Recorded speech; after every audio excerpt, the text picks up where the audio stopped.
नमस्ते मु आपण श्रीमद् भागवत गीता काली सांख्या जोग 1 नंबर 2 नंबर श्लोक टी कहती आज 3 नंबर 4 नंबर श्लोक टी कहला 3 नंबर क्लीभम मां स्मं गमं पार्था नैतुं त्वा ये पापदते क्रुधं हृदय दुर्बल्या तत्त्वतिष्ठा परंतपा।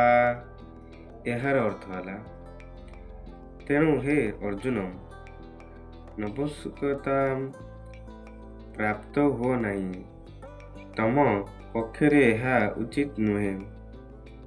हे शत्रुतापन हृदयर तुच्छ दुर्बलता त्याग करी युद्ध करने ठिया हे जाओ।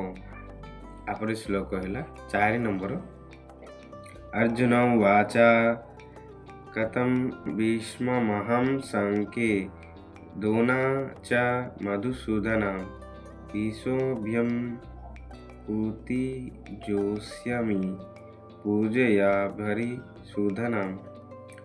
यार अर्थ है अर्जुन कहले हे मधुसूदन रणभूमि रे भीष्म पितामह और द्रोणाचार्य विरोध मु किपरि बाण मारी लड़िभी, कारण हे ऋषिधन ए दुहे मोर पूजनीय।